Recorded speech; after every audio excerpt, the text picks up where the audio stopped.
여기 6장에서는 5장 말미에 젖만 먹는 어린아이와 단단한 음식을 먹는 자, 곧 진리의 말씀을 이해하고 깨달아 아는 그 지식 안에서 경험하고 훈련되어짐으로써 이제 선과 악을 분별할 수 있는 능력이 있다 하는 그런 말씀을 그 5장 말미에 했죠.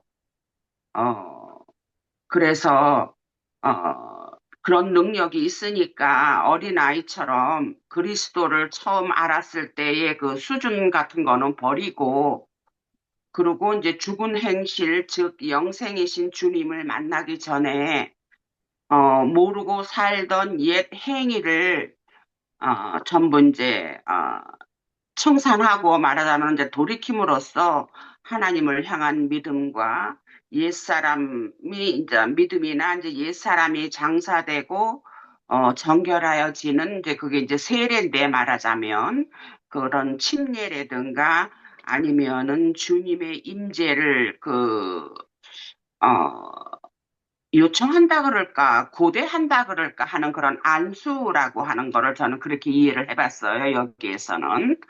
그래서 이제는 그런 안수나 죽은 자의 그 부활 말하자면은 이제 주님께서 우리의 죄를 담당하시고 죽으셨다가 능력과 함께 살아나셨다는 것과 그분께서 땅과 하늘의 권세로 모든 자를 심판하신다는 그런 가르침, 초보의 그런 가르침을 다시 닦지 말고 단단한 음식을 먹음으로 완전한 대로 나아갈 것을 이렇게 권면하는 말씀이죠. 이제 이 6장은. 그러면서 이제 3절에서는 하나님이 이제 허락하시면 능히 할 수 있다. 그렇게 말씀을 하세요. 이제 말하자면은 하나님께서 허락하신다 하는 것은 하나님께서 은혜를 주심으로 능력을 덧 입히시고 할 것 같으면 이제 우리가 능히 할 수 있다. 이제 그런 의미가 아닐까 싶어요. 그랬기 때문에 우리가 그 사도행전에서도 보았듯이 예수님께서 부활 후 열흘 동안에 예루살렘 성을 떠나지 말고 있으라 하면서 그 오순절을 맞이하잖아요. 그래서 이제 오순절 때도 그러한 능력을 덧입히는 이제 그러한 일이 있었던 것처럼 그래서 그런 능력을 덧입으니까 요한, 베드로 이제 그런 사람들은 안진뱅이도 고치고 또 각 지역에서 온 사람들이 그 자기네들의 그 지역적인 그 방언으로 듣고 하는 그런 일들이 일어난 거잖아요. 그런 것을 생각나게 했어요. 이 말씀을 보면서. 그리고 또 그 사절에 보면은 한 번 빚을 받았다 하면 말씀 안에 그 임재하는 하나님의 그 거룩한 영의 감동으로 내면이 이제 밝아지는 것을 이제 빚을 받았다 그렇게 우리가 이해를 할 수 있겠지요. 그래서 그 밝아짐과 하나님께서 은밀히 주시는 은혜의 선물 말하자면 은사를 경험을 하고도 경험도 했고 또 성령의 참여도 했다 하는 것은 거룩한 영의 감동으로 내면에 이제 이런 기쁨을 누리는 이제 그러한 일이 일어날 수가 있죠. 성령의 참여를 할 것 같으면. 그래서 이제 그러한 것을 하고도 어, 더군다나 또 하나님의 그 선한 말씀과 내세의 능력도 맛보고 하는 말씀이 본문에 있잖아요. 이제 그것은 하나님의 이제 의로운 말씀과 그 말씀으로 말미암아 느껴지는 그 담대함 그런 것을 경험까지 하고도 세상의 즐거움으로 돌아간 자들에 대해서 말씀을 하고 있어요. 4절 이하로는. 이제 그랬는데 이제 그런 자들은 정녕 하나님께서는 어, 받아들이지를 않는다 하는 그런 말씀으로 하나님께서는 다시 새롭게 하여 회개할 수 없다 이렇게 이제 히브리서 기자는 그렇게 말씀을 했어요.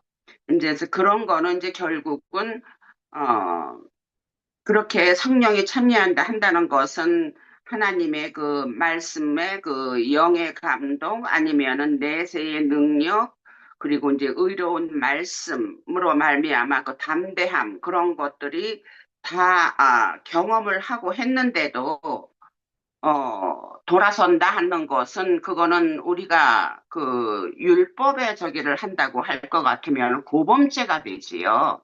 그래서 용서가 되지 않는 법이 아닌가 말하자면 신약으로 말하면은 성령을 모독한 죄지요. 이제 그랬기 때문에 그것은 다시 돌이킬 수 없는 것이 아닌가 하는 그것으로 여기에서 다시 새롭게 하여 회개할 수 없나니 하고 이렇게 표현을 하신 것이 아닌가 하고 이해를 해봤습니다.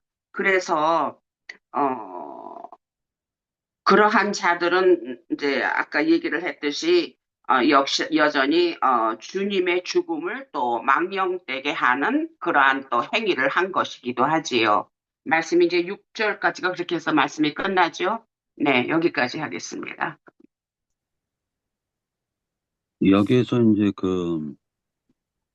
우리가 이제 알 수 있는 거, 이거 시브리서는 이제 시브리인들에게 하신 말씀인데, 실제로 시브리인들이 그 율법을 갖다가 지켜왔었고, 목숨 걸고 이제 그 하나님의 말씀, 모세 오경을 갖다 지켜오면서 이들이 했었던 것은 여전히 종교적 행습을 갖다가 종교적으로 세례라든지 안수라든지 그런 행위적인 할례 이런 것들을 갖다가 해왔었던 것이 사실입니다. 그런데 그런 행위를 갖다가 예수를 믿고 난 이후에도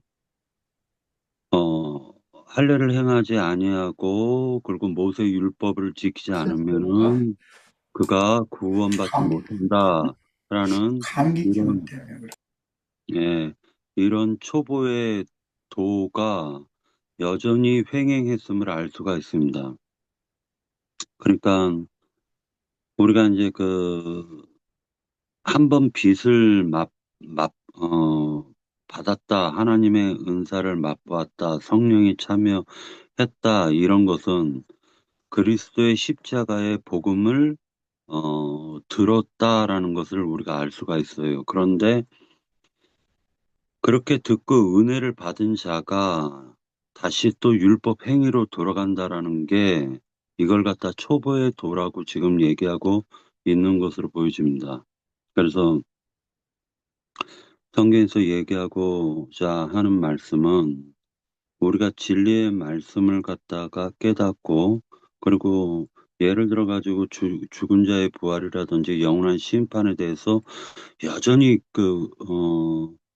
말씀을 갖다 배워 나가는 부분이 있기 때문에 이런 것들을 얘기하는 것이 아니라 실제로는 유대 율법 행위로 돌아가는 그 갈라디아 교인들과 같이 그들이 몰래 들어와 가지고 자유를 엿보고 그 자유를 뺏으려는 그 할레파 유대인들의 그 교훈을 갖다가 듣고 그들을 따라가면 6절에 말하는 것처럼 타락한 자들은 다시 새롭게 하여 회개하게 할 수 없다라고 얘기하는 것으로 보여집니다. 그래서 이들은 십자가에 못 박아 드러내놓고 욕되게 합니다. 십자가에 못 박아 드러내놓고 욕되게 합니다라고 얘기해서 복음으로 시작해서 결국 율법으로 돌아가는 자들에게 한 말씀으로 보여집니다. 예.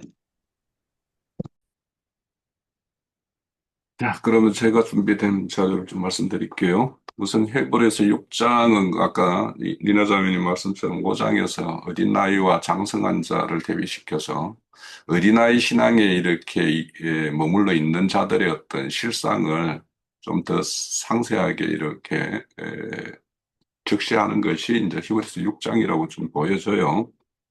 그래서 이제 6장의 어떤 초두에 보면 그리스도의 도의 어떤 초보에 해당되는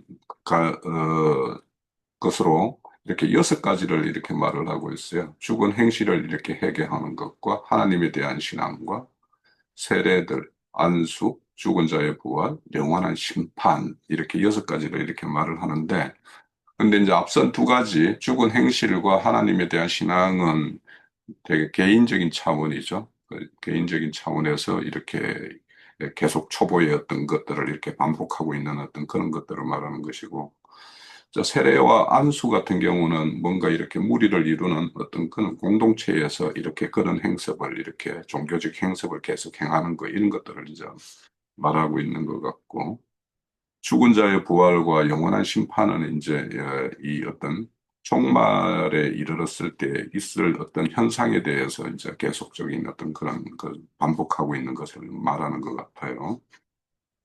그런데 이제 여기 보면 이제 대조를 이루는 것이 초보와 이제 앞에서는 어린아이와 장성한 자가 이렇게 비교되었다라면 이제 히브리서 와서는 초보에 이르는 어떤 것과 여기에서는 완전한 데 2절에 보면 마지막에 보면 완전한 데로 나아가자 이렇게 말씀하는데 이제 요거를 그 공동 번역이나 새 표준 번역이나 이런 데에서는 성숙한 경지로 나아가자 이렇게 이제 말씀이 되어 있어요.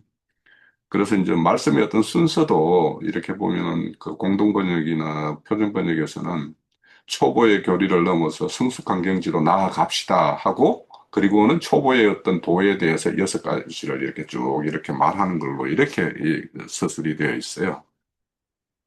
자, 그러면 우리가 초보와 안전한 데를 이렇게 대조해서 이렇게 우리가 좀 정의를 내린다면 앞에서는 장성한 자는 자신의 어떤 지각을 이렇게 연단해서 선악을 이렇게 분별한다라고 이렇게 말하는데 이제 선악의 분별이라는 것은 우리가 이제 흔히 말하는 어떤 영분별과 이제 같이 이제 등치시켜도 뭐 무난할 것 같아요. 그런데 이제 여기에서 이제 우리가 이제 완전한데라는 것은 하나님의 어떤 내면의 깊은 곳에 품고 있는 우리가 뜻이 있죠. 그러니까 이 우주 만물을 창조하시고 이걸 경영하는 어떤 그런 목적이 있는 거죠. 그러니까 그런 목적에 이르는 거. 그러니까 완전한데라는 말을 이거를 이제 헬라어를 이렇게 찾아보면 목적지에 이른다라는 어떤 그런 어떤 의미를 가지고 있어요. 그러니까 우리가 만약에 출애굽을 이렇게 다시 그러니까 되돌아본다라면 바로의 어떤 거기에 붙잡혀 있는 데서 이렇게 풀어내는 것이 목적이 아니죠. 풀어내는 것은 이제 시작인 것이고 그들을 강약기를 통해서 그 애굽의 속성을 다 이렇게 벗어버리고 최종적으로는 하나님이 약속하신 가나안 땅에 들어가서 거기서 들어가는 것만이 아니고 약속한 기업을 쟁취해서 소유하는 것까지 나아가는 것이 목적이죠. 그러니까 이제 여기에서 완전한 데라는 것은 하나님이 이렇게 설정한 그 목적지까지 이르는 것이 이제 안전한 데인 거예요. 그래서 이제 이런 건데, 그러면 이제 하나님이 어떤 그 존재를 하나님의 뜻에 부합하는 어떤 존재로 이렇게 최종 이끌기 위해서는 가정가정마다의 어떤, 펼쳐지는 어떤 가정이 있단 말이에요. 그런 가정에서 드러나는 파편적인 어떤 현상들이 있어요. 그것을 이제 하나님은 모형과 그림자로 이렇게 보여주는 것들로 나타나죠. 그러니까 위에서 보면 세례나 안수나 막 이런 것들이 그런 하나의 어떤 모습이에요. 근데 이제 그런 것들이 그런 걸 통해서 계속 이렇게 진보로 앞으로 나아가는 게 목적인데 그런 드러나는 어떤 현상에 붙들려 있는 어떤 그런 것들이 이제 결국에는 종교적 행석으로 이렇게 남아버리는 거죠.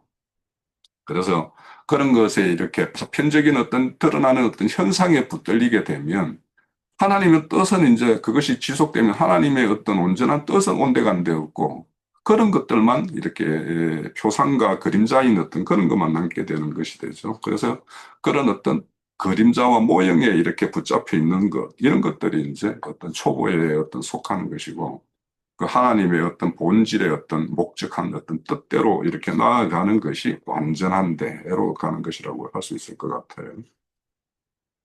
자, 그래서 우리가 이제 이런 당연한 것들인데, 그러니까 우리가 어떤 일이 시작되면 시작이 있고, 그것이 어떤 최종, 마침이 있는 건데, 그 시종을 모르게 되면, 결국에는 중간쯤 가가지고는, 아, 내가 이럴 곳이 여기다라고 해서 이렇게 중간에 이렇게 터는 거. 이것이 이제 대표적으로 우리 그 로봇 같은 경우에 산으로 가라 그러면 산 정상까지 올라야 되는데 중간쯤에 어떤 그런 동굴에 머물러서 이렇게 하게 되면 그런 어떤 그 안몽과 이렇게 음, 그런 자손들을 낳는 걸로 이렇게 마치게 되는 거죠.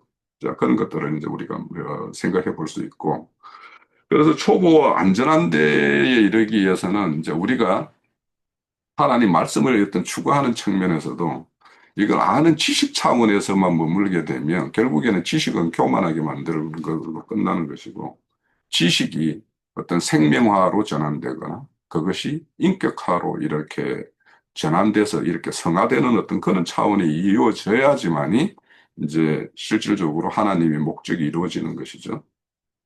그래서 그리스도의 삶에 이렇게 하나님의 어떤 지식이 투영되어서 그것이 이렇게 인격적인 어떤 삶으로 이렇게 살아내는 것, 이런 것까지는 이제 나아가는 것이 하나님의 어떤, 하나님이 원하는, 그래서 거룩한 백성, 제사장, 나라, 이걸 이루기 위해서는 이제 그렇게 되어야 되는 거죠.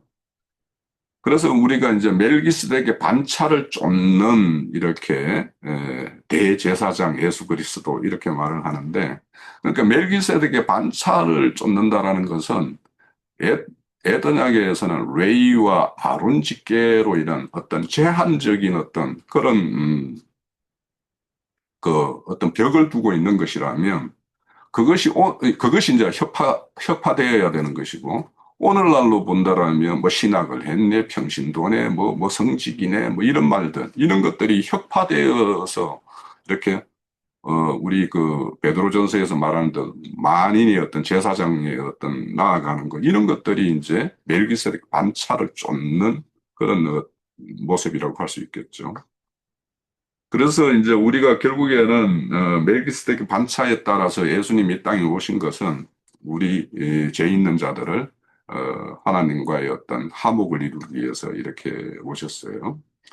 그래서 그렇게 이제 오셔서 그 일을 이제 완전케 하셨고, 그 길을 이제 이렇게 닦는 역할이 이제 우리에게 주어져 있는데, 그러면 우리도 그런 어떤 직분을 수행하기 위해서는 반드시 그런 어떤 멜기세덱의 어떤 그 반차를 쫓는 제사장이 되어야지 그것이 이제 하나님의 온전한 어떤 완전한 대로 나아가는 것이라고 생각이 되어져요. 그래서 이제 이런 것들을 생각을 해본다라면 이제 우리 이제 실제적으로 우리가 좀 교회를 이루는 문제에서 이렇게 본다라면 저는 이제 이 말씀을 보면서 마태복음에 보면 달란트 비유에서 한 달란트, 두 달란트, 다섯 달란트를 받았어요.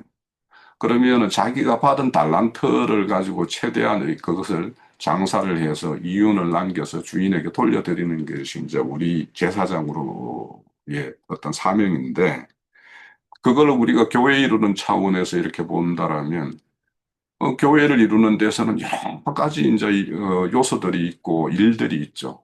그런 일들 중에서 보면 교회에서 이루어지는 일 중에서 보면은 어딘가에는 좀 부실하거나 빈틈이 보이거나 뭔가 저기에는 좀 복도다워서 이렇게 수축이 필요하거나 하는 일이 보이면은 그 일을 수행하는 것이 제사장 일을 하는 거예요. 그러니까 대제사장 일이라는 것이 대단하게 막 그냥 이렇게 막 말씀을 전가하고 막 이런 것들만이 아니라 실질적으로 교회에 필요한 작은 일부터 모든 일이 이제 다 제사장의 어떤 질에 해당되는 것이니까 그런 거에 대해서 우리가 좀그 깊은 이해를 가지고 그런 거를 담당하는 어떤 사명과 소명의식이 좀 필요하다는 생각이 들어요.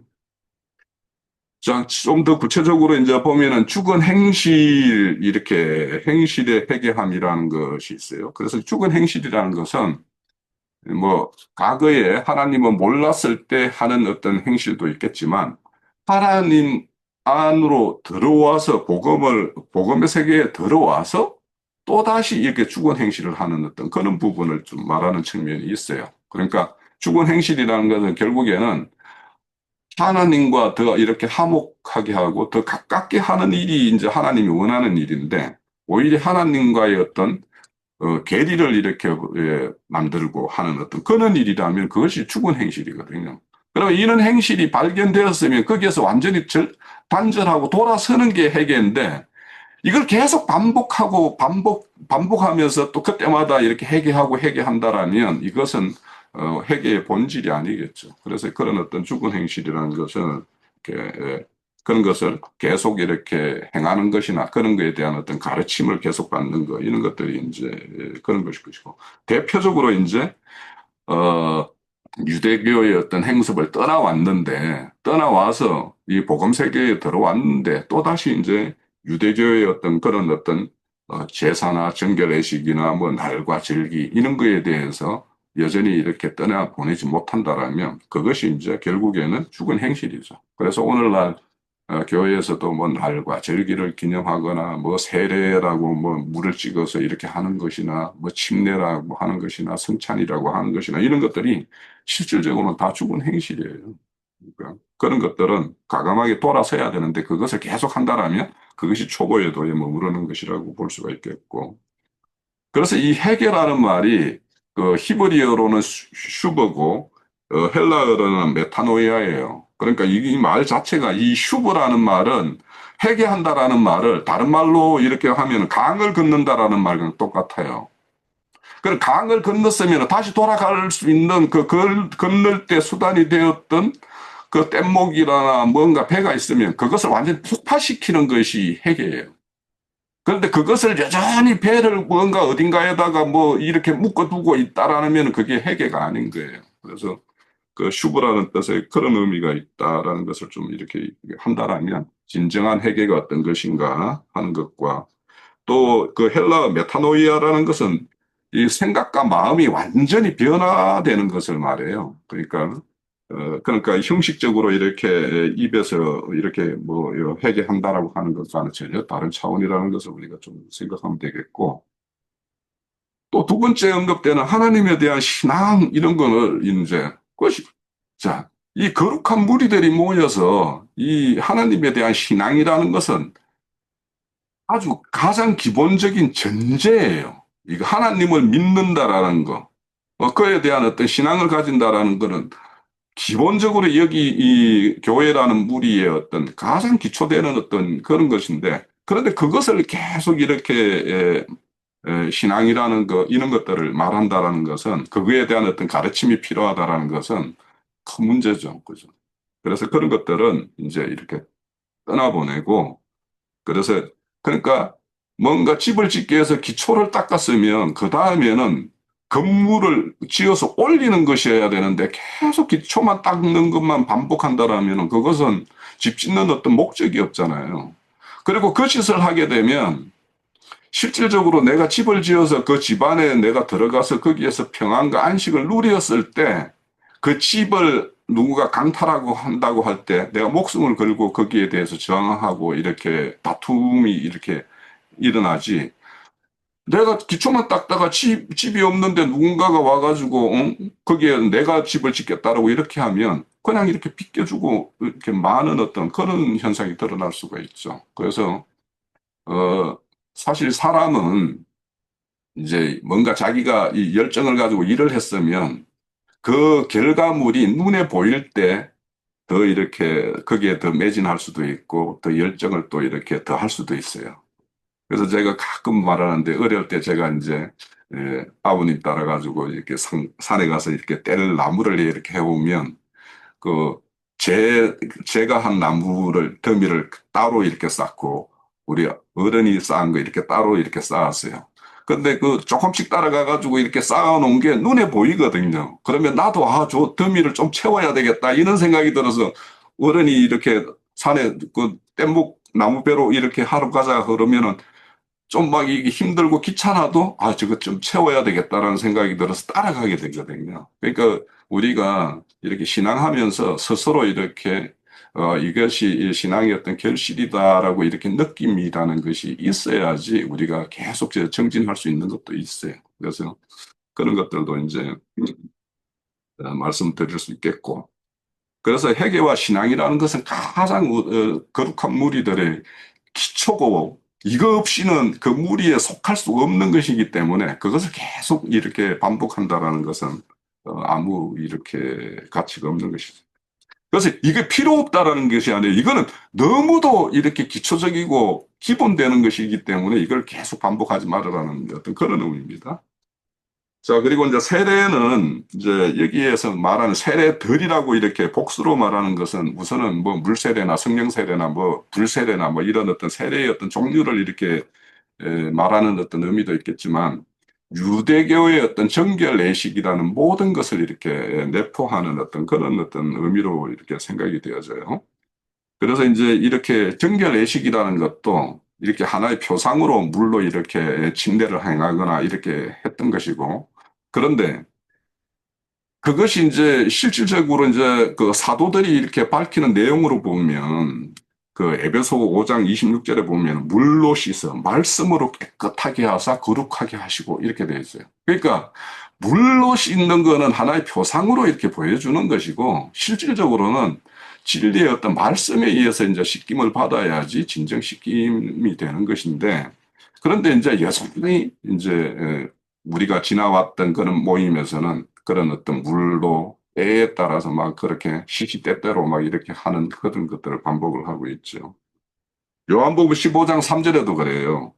너희는 내가 이런 말로 이미 깨끗하게 되었다. 이렇게 말해요. 그러니까 주님이 이렇게 세례와 정결 예식을 이렇게 이루는 것은 그렇게 진리의 말씀에 의해서 이렇게 되는 것을 이렇게 말씀을 하고 있어요.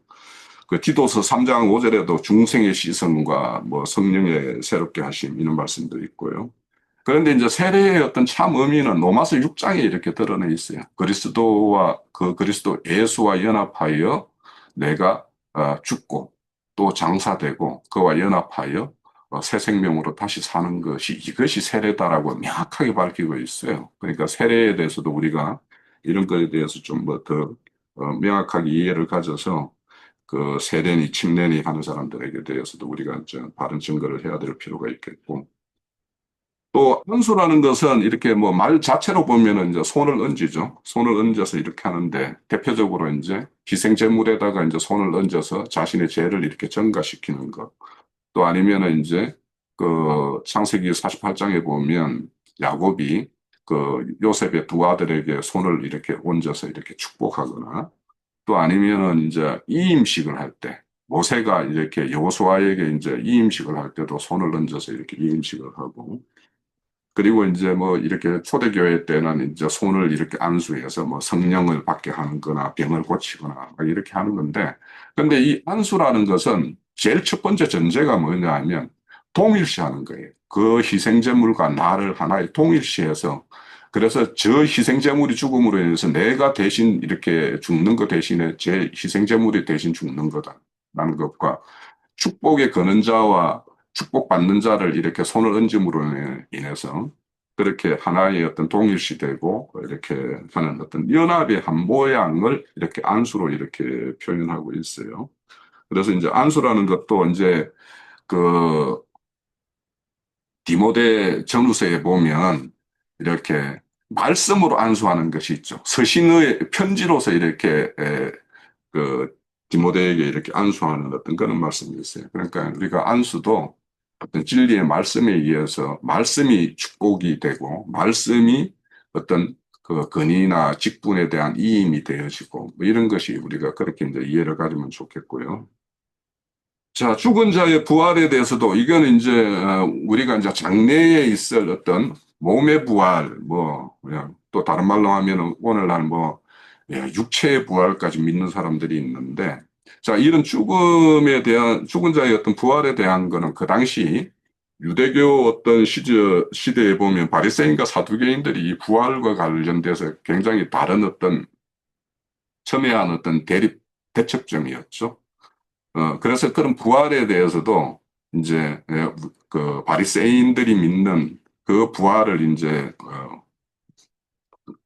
우리 교회의 어떤 가르침이 그거와 이제 같다라고 볼 수 있는데, 근데 부활에 대해서는 우리가 주님이 이제 변화산에서 제자들을 데리고 가서 이렇게 보여주는 것으로도 이렇게 몸이 다시 사는 거, 그렇게 하는 것들도 이렇게 부활의 어떤 증거로서 이렇게 보여주셨어요.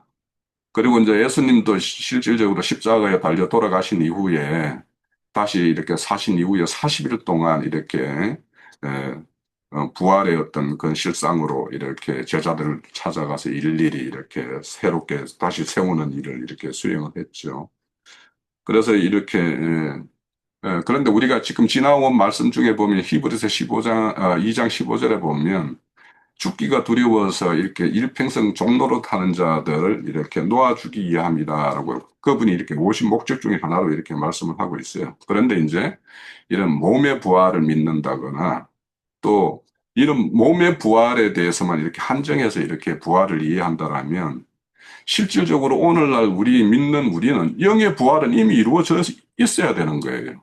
영의 부활을 이루고 우리는 영의 어떤 그런 차원에서는 어떤 새롭게 산 자로서의 어떤 삶을 이렇게 경영을 해야 되는 거예요. 그래서 이런 육신의 죽음에 대해서 이렇게 좀 소홀된 그런 것이 이제 우리 믿는 자들에게 이제 드러나야 되는 것이죠.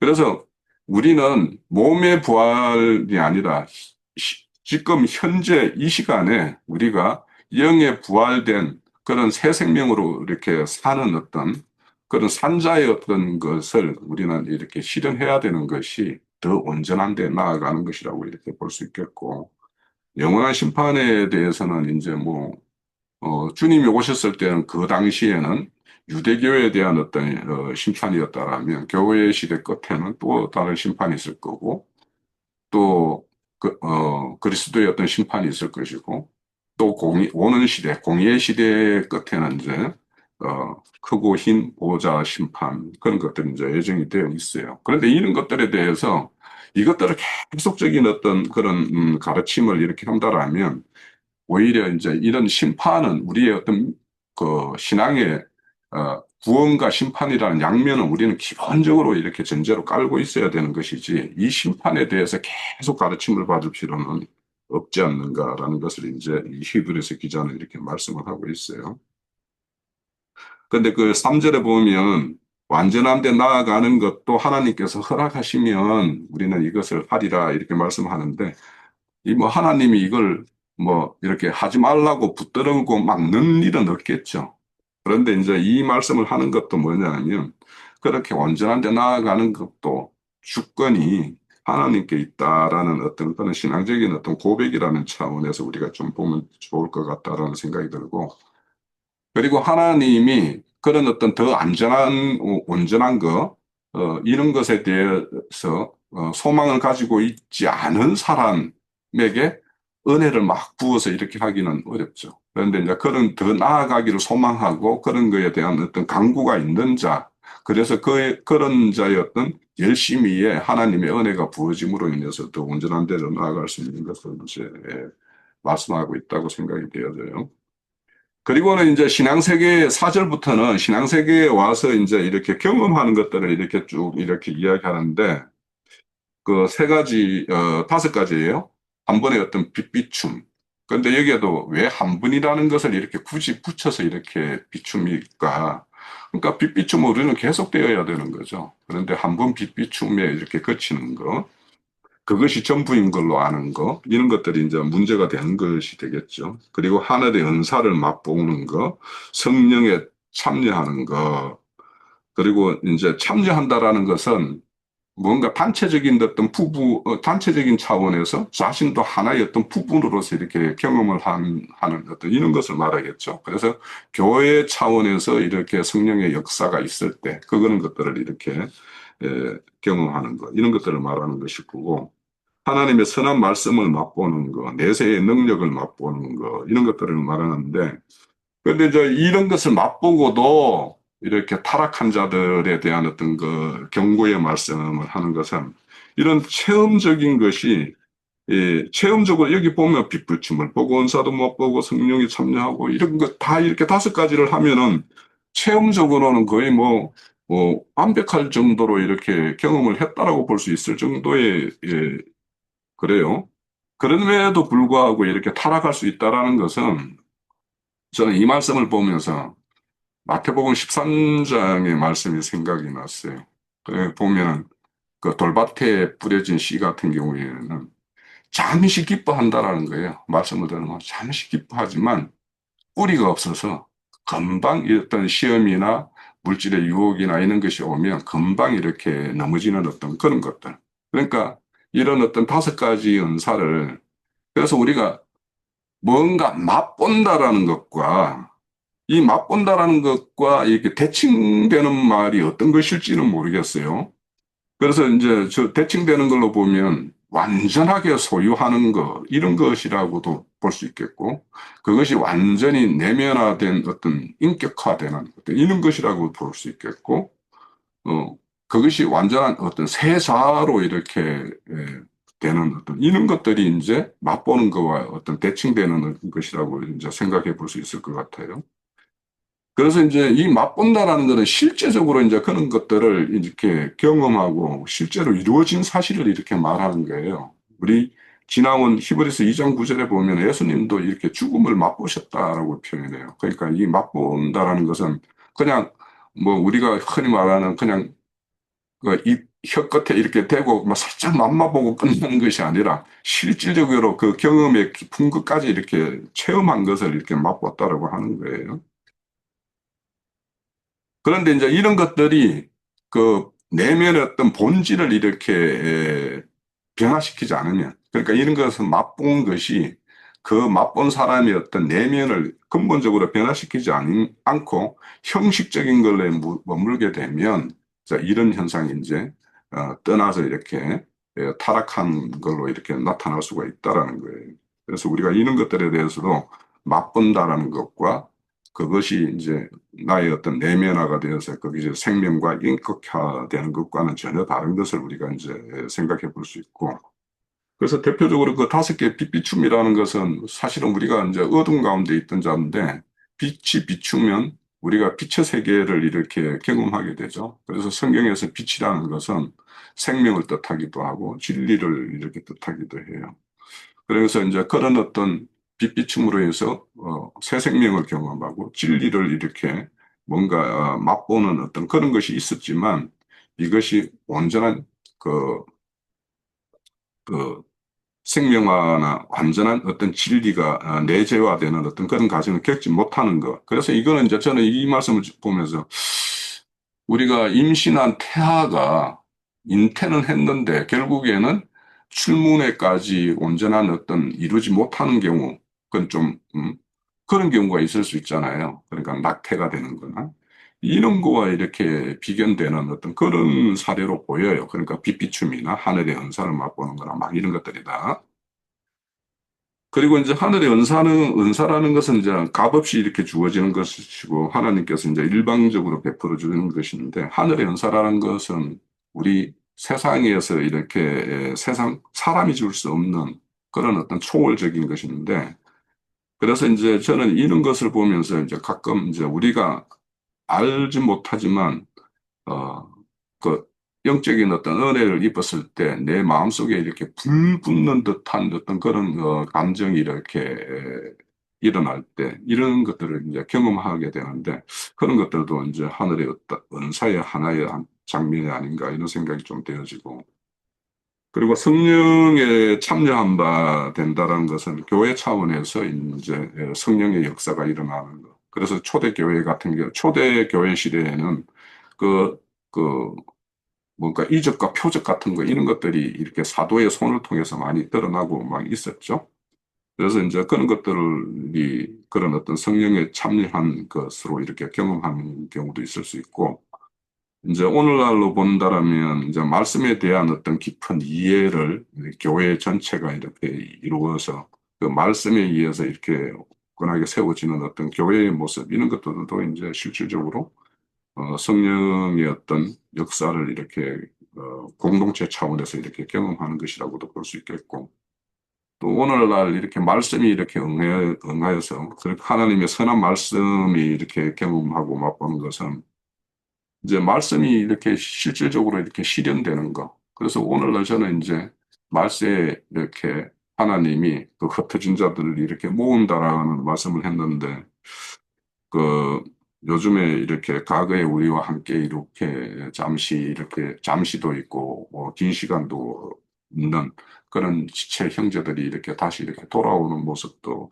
말씀에 이제 응하는 것이 아닌가 이런 것들을 그래서 하나님의 선한 말씀을 이렇게 경험하는 것으로 저는 이제 이렇게 보고 또 우리가 이렇게 사람이 이렇게 이완과 뭐 이렇게 위로의 어떤 그런 것도 있지만 말씀이 우리에게 이제 큰 위로가 되기도 하고 격려가 되기도 하고 이렇게 하는 그래서 말씀에 의해서 기쁨과 이안과 평강을 이렇게 누리는 거, 이런 것도 이제 선한 말씀을 경험하는 것이라고 볼 수 있을 것 같아요. 그리고 이제 내세의 능력이라는 것은 이제 다가오는 시대의 어떤 그 능력. 그러니까 인자의 시대라면 인자의 시대 끝나고 그 영의 시대의 어떤 그런 능력을 이렇게 맛보는 거. 그리고 교회의 시대를 우리가 살고 있는데 교회의 시대 끝에 공의의 시대가 오는데 그 공의의 시대가 이 역사 공간에서 우리가 펼쳐지는 것을 이렇게 맛보는 것. 이런 것들도 이제 내세의 능력을 맛보는 것이죠. 또 더 궁극적으로는 모든 구원이 이루어지는 완전한 하나님 왕국의 어떤 세계를 이렇게 맛보는 것. 그것은 이제 저는 이제 이 말씀을 보면서 그 로마서에 보면 하나님 나라는 성령 안에서 의와 평강과 희락이라는 이 말씀. 그래서 우리가 성령 안에서 하나님의 의와 평강과 희락을 맛보고는 이런 것들도 내세의 능력을 맛보는 것이라고 이제 이렇게 생각이 되어져요. 자, 이런 것들이 맛보면도 불구하고 허락할 수 있는 것, 이런 것들에 대해서 이제 오늘 그 히브리서 기자는 6장을 통해서 우리에게 큰 이제 교훈을 주는데, 그러니까 뭐냐면 위험한 어떤 경고를 주고 있는 거죠. 그래서 기초를 반복하는 경우에는 무너지기가 쉽다라는 거예요. 그자가. 왜냐하면 아까 그 마태복음 13장의 그 돌밭에 뿌려진 어떤 그 씨앗처럼 그러니까 즉각적인 어떤 그런 어떤 기쁨은 있지만 뿌리를 못 내림으로 인해 가지고 이렇게 그 결실로까지 이어지지 못하는 것 이런 것들을 이제 그런 기초에만 이렇게 매몰되어 있으면 그렇게 되는 것이고 그런 자들이 박해나 이렇게 뭐 유혹이 이렇게 따르게 되면 금방 이렇게 넘어질 수가 있죠. 그래서 지금 이런 초보의 도에 머무는 것을 이렇게 히브리 기자가 이렇게 경고하는 것은 그 당시에 유대교회에서 이렇게 복음의 세계로 넘어온 자들이 그들의 어떤 박해와 유혹 이런 것들로 인해서 다시 돌아가는 자들은 뭐냐면 이런 어, 어, 기초만 닦는 자들. 그러니까 완전한 대로 나아가는 것을 이렇게 지향하지 않는 자들이 이제 결국에는 넘어가는 현상이 보이니까 이렇게 경고를 한 것이겠죠. 자, 그래서 이런 우리가 그렇게 이런 많은 경험과 이렇게 가르침, 초보의 가르침 이런 것을 이렇게 했지만 이렇게 배교로 이렇게 나아가는 어떤 그런 것들 이런 사례들을 보면서 우리가 배교와 연약함에 의해서 잠시 이렇게 침체되어 있거나 이렇게 하는 자들은 좀 우리가 구분할 필요가 있겠다라는 생각도 좀 기본적으로 들어요. 그래서 이제 아까 그 자매님께서 말씀하신 것처럼 이 배교라는 것은 이미 가르침을 받고 이런 많은 경험들을 했음에도 불구하고 다시 이렇게 자기가 건너온 강을 다시 되돌아가는 어떤 그런 것을 이제 배교라고 하는 것이기 때문에 그래서 이렇게 배교하는 자들은 다시 이렇게 회개하여 이렇게 돌이킬 수 없다라고 말씀하는 이유는 그들이 뭐냐면 몰라서 그렇게 하는 것이 아니기 때문에 알면서도 그런다라는 것은 예수님이 십자가에 이렇게 희생으로 이렇게 드렸던 그것을 무효화하는 것이기 때문에 이렇게 다시 돌이킬 수 없다라는 것이고 그래서 그것들은 아까 자매님 말씀대로 고살자의 어떤 그런 것이 되겠죠. 그리고 이제 우리 교회 시대는 어떤 성령의 시대인데 성령께서 이렇게 인도하고 이끄는 어떤 그것이 가장 우리의 구원의 완벽한 통로이고 길인데 그 성령을 거역하는 것이 또 해당되기 때문에 다시 돌이킬 수 없다라고 이렇게 말씀을 하고 있어요. 그래서 오늘 이렇게 이제 히브리서 6장에 보면 우리 가까운데 이렇게 초벌의 도만 이렇게 계속 닦고 있는데 그런 자들은 사실은 하나님이 목적하는 완전한 데를 잘 몰라서 이렇게 그곳에 머물는 자도 있을 것 같아요. 그래서 우리가 이런 멜기세덱의 반차에 따르는 그 대제사장을 이렇게 쫓는 제사장의 어떤 직임을 맡은 자라면 그런 온전한데, 완전한 데가 어떤 것인가 하는 것에 대해서 우리가 잘 이렇게 이해를 도울 필요가 있겠다 생각합니다. 자, 제가 준비한 자료는 여기까지입니다. 히브리서 1절, 2절로 이렇게 보면, 저도 지금 보는데, 지금 딱 보이는 부분이 있어요. 그래서 제가 잘 봤는지는 모르겠고, 어, 오늘 저기 집회를 잊어버려가지고 하여튼 지금 잠깐 이렇게 보면서, 이 부분이 보이는데 잘 봤는지는 모르겠어요. 2절에 보면, 세례들과, 여기에서 제가 지금 눈이 딱 멈췄어요, 눈길이. 그 다음에 안수와 죽은 자의 부활과 영원한 심판에 관한 교훈이 터는, 아, 죽은 자의 부활과 영원한 심판을, 세대들과 안수로, 이게 뭐라고 하는 것인가 보다? 이런 생각이 들었어요. 그래서, 어, 죽은 자의 부활과 영원한 심판에 관한 교훈을, 어, 어떻게 해서 완전한 대로 나아가느냐, 이 얘기를 하는 거라고 이렇게 보이는 거예요. 그래서 한번 이 부분을 설명을 하면 왜 세례들이라고 그랬을까? 그 성경에서 세례는 물과 성령의 세례가 있고 그 다음에 또 떠오르는 게 아버지와 아들과 성령의 이름으로 세례를 받는다는 말, 이 세 가지 구분으로 이렇게 해가지고 한번 정리를 해보려고요. 요한복음 3장에서는 그 니고데모한테 물과 성령으로 거듭나야 한다 그랬어요. 그러면 이 물과 성령으로 거듭난다는 게 요한의 세례와 그 예수님의 가르침을 일단 표상으로 둔다고 보여요. 근데 우리가 뭐 지금 신약 시대에서 요한의 세례를 받고 예수님을 직접 보고 우리가 말씀을 배울 수 있는 것이 아니니까 그러면 이거를 적용하면 어떻게 보이느냐? 그러면 제가 이제 가끔 표현하지만은 증인들이 전도를 할 때는 성령께서 직접 우리 속에서 계시의 말씀이 아니고 증인들이 자기들이 성령의 계시를 따라 성령의 말하게 하시면 따라 말하는 말씀이지만 우리는 성령이 직접 말하시는 것을 듣는 것이 아니죠.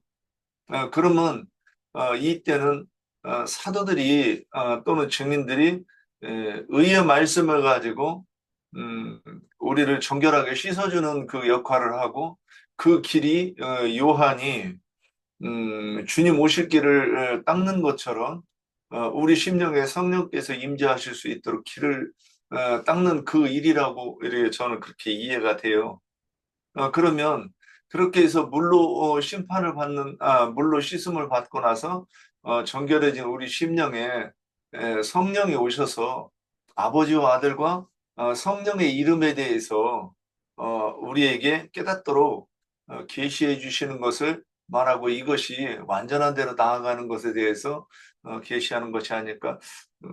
지금 이게 뭐 히브리서 지난번에 볼 때는 안 보였는데 오늘은 이렇게 보이는 면이 있어서 한번 제가 말씀드려봤습니다. 예, 여기까지입니다.